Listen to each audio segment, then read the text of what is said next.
cuando ya regresé, yo me fui a México. Estudié a México, me fui a estudiar historia económica.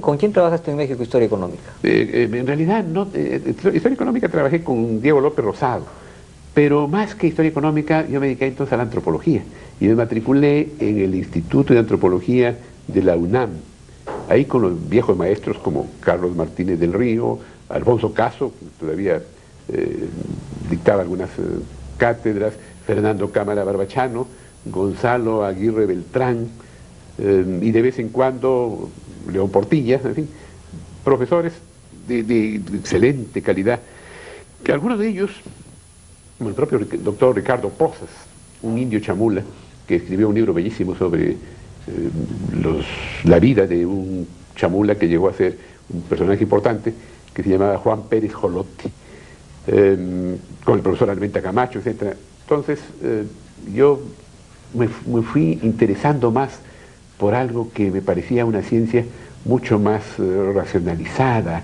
mucho más objetiva, más concreta, y me di cuenta pues que era la cultura la materia prima de la historia. Entonces no podíamos entender la historia si no entendíamos la materia prima de la cultura. Yo me dediqué a estudiar la cultura y muchos de mis maestros, otros que no menciono ya porque sería largo, habían sido discípulos de Malinowski, porque Malinowski estuvo en la Universidad de México en sus últimos años. Así es que dejó una gran influencia funcionalista. Yo asumí ese funcionalismo. Hasta hoy pienso que Malinowski es el antropólogo más brillante que ha existido. Pero no era suficiente, ¿no? En esa época también salían otras corrientes, ¿no? El propio estructuralismo con Lévi-Strauss que entraba de moda, y el estructural funcionalismo de Radcliffe Brown y los ingleses. Así es que yo me empapé de esas corrientes, de esas inquietudes, sin saber qué iba a hacer después. Regresé, pero antes de regresar tenté otras posibilidades.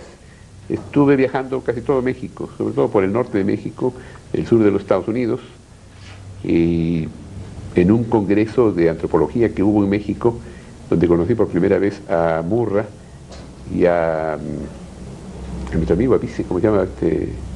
El hijo de don Carlos Vice, ingeniero agrónomo muy inquieto, ¿te acuerdas?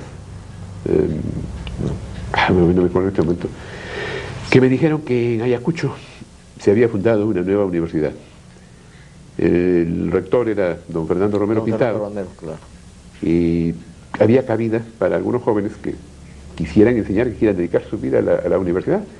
Bueno, yo tenía ya cierto prestigio, había ganado un premio nacional, había escrito algunos trabajos, así es que me presenté y fui contratado por la Universidad de Huamanga.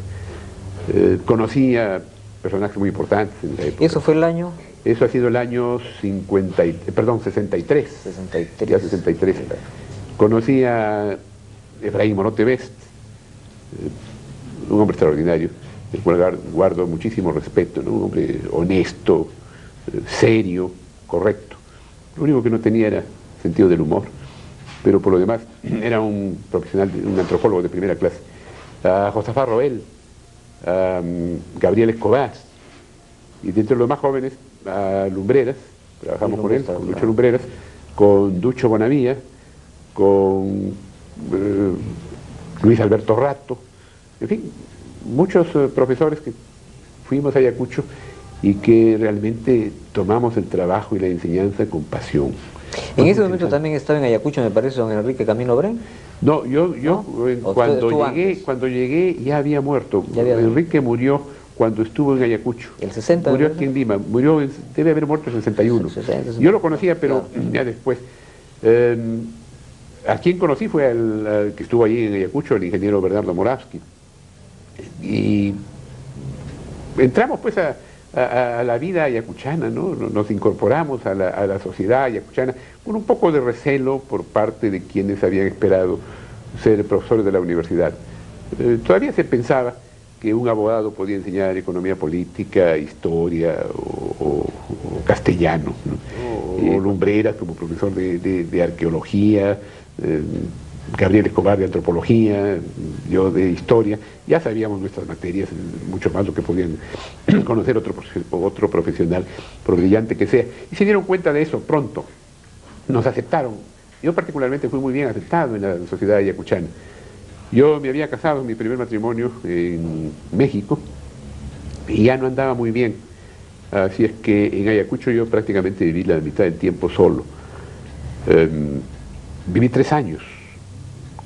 Creo que fueron unos años estupendos. Yo lo recuerdo con mucho cariño, primero porque todo era estudio, pasión, interés por los aborígenes, interés por la historia, por la arqueología, por las tradiciones, por las costumbres de Ayacucho. Empecé a aprender quechua, un quechua distinto al que hablaba un poco en Cajamarca, y el año 63 ya cambiaron las cosas, fue un tanto distinta la universidad, ya tuvo otra orientación, así es que yo vine aquí y me encontré con José María Arguedas, a quien había conocido cuando yo vine de Cajamarca.